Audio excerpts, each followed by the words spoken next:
ইফতারের দোয়া জানা আছে ভাই? কি দোয়া? আমরা একটা দোয়া কমন জানি বাংলাদেশে মানুষ, সেটা হলো আল্লাহুম্মা লাকা সুমতু আলা রিজকিকা আফতারতু। এটাও হাদিসে বর্ণিত হয়েছে, কিন্তু হাদিসের সনদ নিয়ে অনেকে কোনোটা নিয়ে আলাপ তুলেছেন, প্রশ্ন তুলেছেন। আল্লাহুম্মা লাকা সুমতু মানে হলো, হে আল্লাহ, আপনার উদ্দেশ্য রোজা রেখেছি, ওয়া আলা রিজকিকা আফতারতু, এবং আপনার দেওয়া রিজিক দিয়ে ইফতার করেছি। আর ইফতারের আরেকটা দোয়া হলো যাহাবাজ জামা ওয়াবতাল্লাতিল উরুক ওয়া সাবাতাল আজরু ইনশাআল্লাহ। এটা একটা দোয়া। যদি এগুলো দোয়ামূলক নয়, আমরা দোয়া বলছি, এটা মূলত আল্লাহর কাছ থেকে একটা প্রত্যাশা। এর অর্থ হলো যাহাবাজ জামা, আমার পিপাসা দূর হয়ে গেছে। ওয়াবতাল্লাতিল উরুক, আমার শিরা উপশিরাগুলো সব সিক্ত হয়ে গেছে। ওয়া সাবাতাল আজরু ইনশাআল্লাহ, এবং আল্লাহ চাহেন তো এই রোজার বিনিময় আমার সাব্যস্ত হয়ে গেছে আল্লাহর কাছে, এটা স্থির হয়ে গেছে। এটা হলো ইফতারের দোয়া। ইফতারের দোয়াটা কি ইফতারের আগে করব না পরে করব? ইফতারের দোয়াটা যারা ইফতারের আগে করার পক্ষে তারা হাত তোলেন। অল্প সংখ্যক মানুষ। আর বাকিরা সবাই কি পরের পক্ষে না মাঝখানের পক্ষেও আছেন লোক? সব পরের। মাশাআল্লাহ, সব সূক্ষ্ম মাসআলা দেখি গাবতলী মানুষ জানে, মাশাআল্লাহ, অনেক অগ্রসর দেখা যায়। আল্লাহ আমাদের সবাইকে দিনের জন্য কবুল এবং মঞ্জুর করুন, মাশাআল্লাহ। ভাইরা আমার, ইফতারের দোয়াটা ইফতারের পরে করতে হয়, যেটা বেশিরভাগ মানুষ জানে না। কিন্তু আমি অবাক হলাম যে এখানে বেশিরভাগ মানুষ আপনারা জানেন, মাশাআল্লাহ, নলেজেবল মানুষ, বোঝা গেছে। ইফতারের দোয়ার অর্থের দিকে তাকালেই তো বোঝা যায় এটা আগে না পরে। দোয়ার অর্থের মধ্যে তাকালে আমরা দেখতে পাচ্ছি যে আল্লাহ শিরা উপশিরা সিক্ত হয়ে গেছে, পিপাসা দূর হয়ে গেছে, এগুলো তো ইফতারের পরেই হয়। অবশ্য আমি অর্থ আগে বলে দিছি, সেটা দেখে হয়তো আপনারা অনেকে বুঝে ফেলছেন, মাশাআল্লাহ। তো যাই হোক, ইফতারের শুরুতে বিসমিল্লাহ বলে ইফতার করব, আর শেষে এই দোয়া পড়বো। আল্লাহ আমাদেরকে আমলের তৌফিক দান করুন। ইফতারে আপনি অন্য যা খান না খান, খেজুর দিয়ে খাবেন। নবী সাল্লাল্লাহু আলাইহি সাল্লাম আদা পাকা আদা খেজুর দিয়ে ইফতার করতেন, যেটাকে রোতাব বলা হয়। আর যদি সেটা না পাওয়া যেত, সাধারণ যে কোনো খেজুর, সেটাও না পাওয়া গেলে একটু পানি খেয়ে তারপর তিনি ইফতার করতেন। আমরা ইফতারে খেজুর খেতে হয় সুন্নাহ, এটা আমরা জানি, কিন্তু যেটা জানি না সেটা হলো সাহারিতে খেজুর খাওয়া। ভোর রাতে সাহারিতে খেজুর খাওয়া সুন্নত, এটা আগে কে কে জানতেন? হাত তোলেন। আগে জানতেন, মাশাআল্লাহ, হাত নামান। গত বছর রমজানে সাহারিতে ভাত তরকারি যাই খাইছেন না খাইছেন, একটা হলো খেজুর খাইছেন, কারা কারা হাত তোলেন? মাশাআল্লাহ, এদিকে সব আমল করা মানুষ, মাশাআল্লাহ। তাহলে তার ওয়াজ টোয়াজের কোনো দরকার নাই। এত নলেজেবল মানুষ, এত আমলদার মানুষ যদি এলাকায় থাকে, তাহলে ওয়াজের দরকারটা কি? আল্লাহ আমাদের সবাইকে আমলের তৌফিক দান করুন।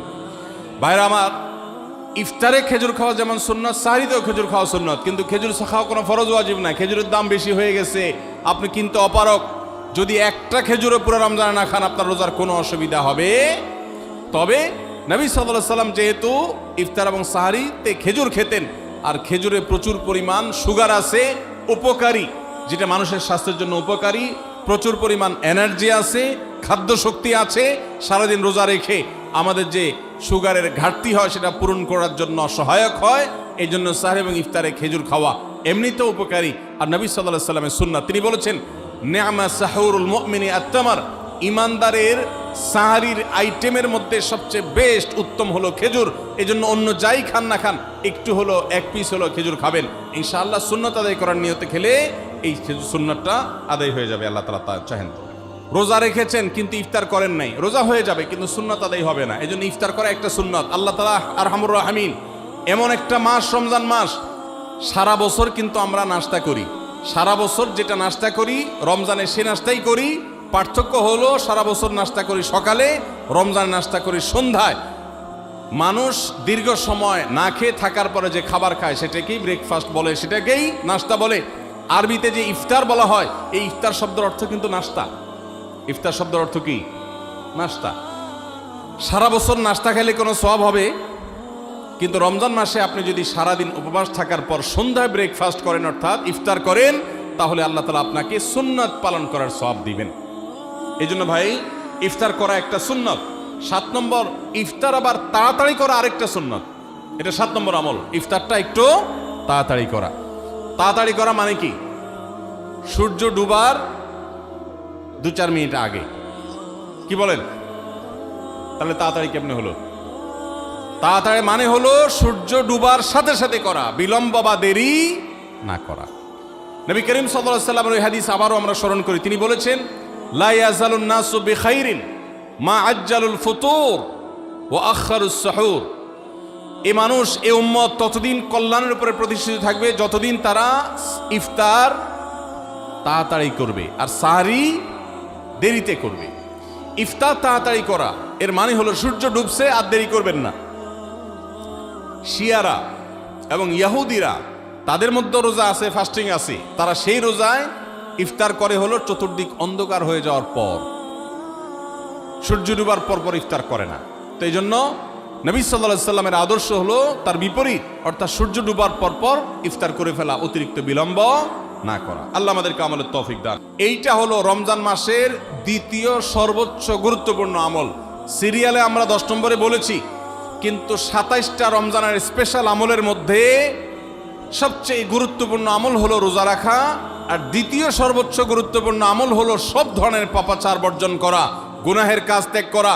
যদি কেউ রমজানে রোজা রাখে আবার চোখ দিয়ে হারাম জিনিস মোবাইলে দেখে, স্ক্রিনে দেখে, পত্রিকার পাতায় দেখে, অফলাইনে দেখে, পরনারীর দিকে তাকায় থাকে, সে যদি কান দিয়ে হারাম জিনিস শুনে, গান বাদ্য, এই সমস্ত কিছু সে যদি উপভোগ করে, তাহলে তার এই রোজা আর উপোস থাকার মধ্যে কোনো পার্থক্য। মনে রাখবেন, রোজা শুধু পেটের হয় না, রোজা চোখের হয়, রোজা কানের হয়, রোজা হাতের হয়, রোজা মুখের হয়, রোজা শরীরের প্রত্যেকটা অঙ্গ প্রত্যঙ্গের হয়। একজন মানুষ যখন তার পুরো শরীরের রোজা করে, সে যখন সকল অঙ্গ প্রত্যঙ্গ দিয়ে আল্লাহর আনুগত্য করে, আল্লাহর নাফরমানি থেকে বেরিয়ে আসে, তখন সে সত্যিকারের রোজাদার হয়। আর যে শুধুমাত্র দিনের বেলায় পানাহার বর্জন করে, যৌনাচার বর্জন করে, আর সমস্ত পাপাচার অপকর্ম সে যথারীতি অন্য সময়ের মতো রমজান মাসেও করে, এই রোজাদার পেটের রোজা রেখেছে কিন্তু তার শরীরের অন্য অন্য অঙ্গ প্রত্যঙ্গগুলো আল্লাহর কথা শুনে নাই, সো সেগুলো কিন্তু রোজা রাখে নাই। এই রোজা আল্লাহর কাছে মাকবুল এবং গ্রহণযোগ্য রোজা হতে পারে না। অতএব আমরা রমজান মাসে সব ধরনের গুনাহের কাজ বর্জন করবো তো ইনশাআল্লাহ। প্রিয় ভাইরা আমার, রোজা কিন্তু আমাদের সাথে কথা বলে। রোজার ভাষা আমরা অনেকে জানি না, কি বলে সেটা অনেকে বুঝি না, কিন্তু রোজা আমাদের সাথে কথা বলে। কি কথা? সিয়াম শব্দের অর্থ, আমরা যেটাকে রোজা বলছি সেটা কোরআনের ভাষায় বলা হয় সিয়াম, হাদিসে বলা হয়েছে সেটাকে সওম বা সিয়াম। এই সওম বা সিয়াম একই শব্দ, এর অর্থ হলো বিরত থাকা। এর অর্থ হলো কি ভাই? বিরত থাকা, ব্রেক দিতে জানা। আল্লাহ রাব্বুল আলামিন রোজার মতো ইবাদত দিয়েছেন আমাদেরকে জীবনে ব্রেক দেওয়ার অভ্যাস গড়ে তোলার জন্য। আমরা যেন ব্রেক দিতে শিখি, আমরা যেন থামতে শিখি, আমরা যেন নিজেদেরকে নিয়ন্ত্রণ করতে শিখি। ইসলামের যে বৈশিষ্ট্য, ইসলামের যে বিউটি, ইসলামের যে সৌন্দর্য, সেটা হলো ইসলাম পৃথিবীর মানুষকে আত্মনিয়ন্ত্রণ করবার কথা বলে। আজ ভোগবাদী পৃথিবীর যেদিকে তাকাবেন, চতুর্দিকে দেখতে পাবেন শুধু ভোগের হাতছানি। দুনিয়াটা মস্ত বড়, খাও দাও আর ফুর্তি করো, শুধুমাত্র ফুর্তি ফুর্তি এবং ফুর্তি, ভোগ এবং ভোগ এবং ভোগ। গোটা পৃথিবী আপনাকে ভোগের কথা বলবে, ত্যাগের কথা বলবে না। ইসলাম আপনাকে ত্যাগের কথা বলে। আপনি ঈদ উদযাপন করবেন, ঈদ উল ফিতর, সেখানে পর্যন্ত ইসলাম বলে আগে গরিবের বাসায় ফিতরা পৌঁছাবে, তারপর তুমি ঈদগাহে যাবে, ঈদের আনন্দ করবে।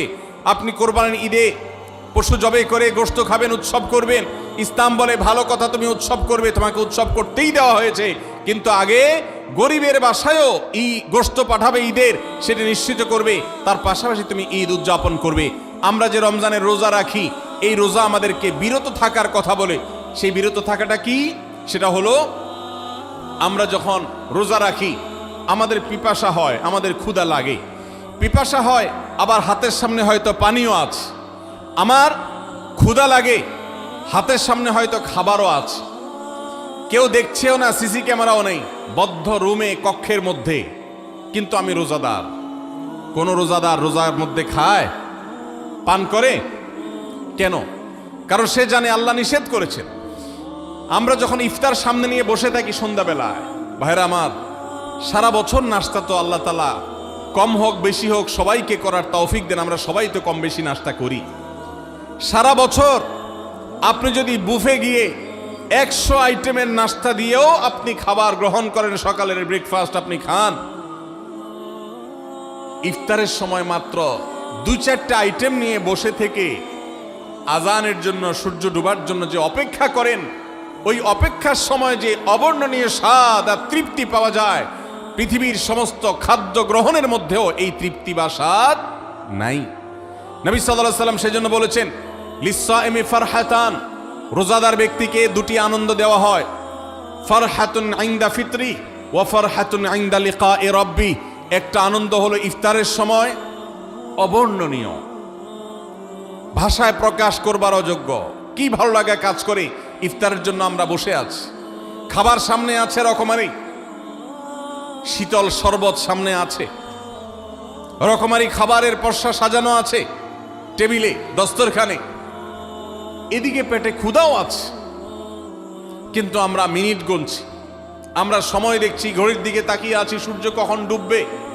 সূর্য ডুবেছে আর সাথে সাথে আমরা ইফতার করছি। এই যে আল্লাহর নির্দেশের অপেক্ষা, ইসলাম রোজার মাধ্যমে আমাদেরকে সেই শিক্ষাটা দিতে চায়। রোজা আমাদের সাথে সেই কথা বলে যে দেখো, তুমি জীবনে বিরত থাকতে শিখো, গোটা পৃথিবী তোমাকে ভোগ শিখাবে, ইসলাম তোমাকে ত্যাগ শিখাবে, ইসলাম তোমাকে কন্ট্রোল করা শিখাবে। আমাদের তরুণদের চরিত্রকে নষ্ট করবার জন্য, তাদেরকে নানাভাবে উস্কানি দেওয়ার জন্য, বিনোদনের নামে, নিউজের নামে, বিজ্ঞাপনের নামে, বিভিন্ন নামে অশ্লীল নানা দৃশ্য, খোলামেলা দৃশ্য তাদের সামনে দেখানো হয়, ভোগের আহ্বান করা হয়। ইসলাম বলে, হে মুসলিম তরুণ, তোমার চোখের এরিয়ার মধ্যে কোনো পরনারী, কোনো সুন্দরী নারী পড়ে গেছে, তুমি আঁচ করতে পেরেছ, সাথে সাথে তোমার দৃষ্টিকে তুমি নিয়ন্ত্রণ করো, অবনত করো। কুল্লিল মুমিনিনা ইয়াগুদ্দু মিন আবসারিহিম ওয়া ইয়াহফাযু ফুরুজাহুম। আল্লাহ বলেছেন, হে রাসূল বলে দিন ইমানদার পুরুষদেরকে তারা যেন তাদের চোখগুলোকে নামিয়ে রাখে, তাদের সম্ভ্রমকে তারা সংরক্ষণ করে। মনে রাখবেন, যা খুশি তা করতে পারা এটা যোগ্যতা নয়। নিজেকে নিয়ন্ত্রণ করলাম, যা খুশি তা করব না, এর নাম হলো যোগ্যতা। ডায়রিয়ার রোগী ডাইরেক্ট হয়ে যায়, যা খুশি যে করে, নিজের মন যেদিকে তাকে নাচায় সেদিকে নাচে, এই লোকটা অসুস্থ মানুষের মতো। আর মুসলিম যুবক, মুসলমান মানুষ, নারী পুরুষ, সে নিজেকে নিয়ন্ত্রণ করে। আল্লাহ এটা হারাম করেছেন, আমার মন চায়, চাইলেই আমি সেটা নিতে পারি, কিন্তু আমি নেব না। আমি একটা জিনিস ধরতে পারি, আল্লাহ হারাম করেছেন, সেজন্য আমি ধরবো না। এই শিক্ষাটা রমজান আমাদেরকে দেয়। অতএব রমজানের সবচেয়ে গুরুত্বপূর্ণ আমল হলো এই 10 নম্বর আমল, সেটা হলো পাপাচার বর্জন করা। নবী সাল্লাল্লাহু আলাইহি ওয়াসাল্লাম বলেছেন, যে ব্যক্তি রমজানে রোজা রাখলো আর পাপাচার বর্জন করলো না, তাহলে এই রোজা রাখার উপোস থাকার ভিতরে কোনো পার্থক্য নাই। আল্লাহ আমাদের সবাইকে রমজান মাসে রোজা থেকে সকল হারাম, সকল নাজায়েজ কাজ, সকল গুনাহের কাজ ছাড়ার তৌফিক দান করুন, বলুন আমিন।